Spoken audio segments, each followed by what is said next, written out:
آخر من مات من الصحابة رضوان الله عليهم للشيخ الدكتور إبراهيم بن محمد كشيدان. بسم الله الرحمن الرحيم.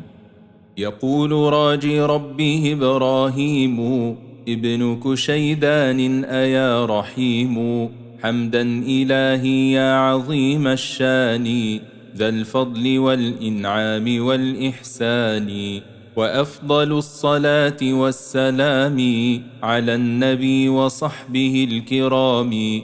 وبعد هذا النظم في من صعدت نفوسهم في ختم مدة مضت، من خير قرن صحب الرسولا، يا ربنا اقبل نظمنا قبولا. فمن لقى النبي مؤمنا به ومات مسلما فهو من صحبه، ولو تخلل ارتداد في الأصح، وهو الذي في الفتح صح ورجح.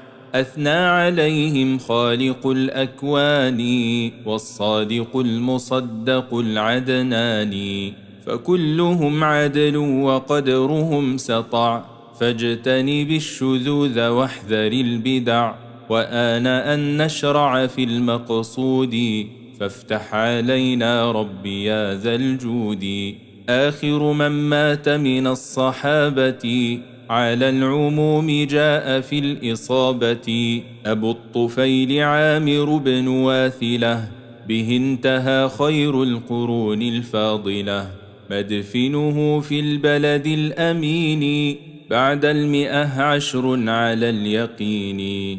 آخر من قد مات بالمدينة سنة 9 وأضف 90، فابن الربيع الخزرجي محمود، وهو في صغارهم معدود. آخرهم موتا من أهل الهجرة في عام 50 وزيد 5، فابن أبي وقاص المظفر عدته في 10 قد بشروا. آخرهم موتا من أهل بدر كعب أبو اليسر هو ابن عمرو، من بعد 50 من الأعوام ب5 أتت على التمام. آخرهم موتا بأرض الكوفة عام 80 وزيد 7، فابن أبي أوفى أبو معاوية ممن أتى مع النبي الحديبية. وأنس بن مالك بالبصرة في عام 90 مع 3، وحبرنا أكرم به من عالم، أعني ابن عباس الإمام الهاشمي.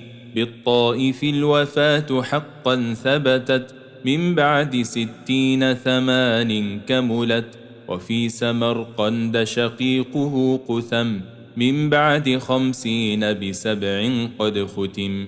وابن الحصيب في خراسان قبر سنة 62 شهر، وفي سجستان الصحابي العدا في 101 قد عدا.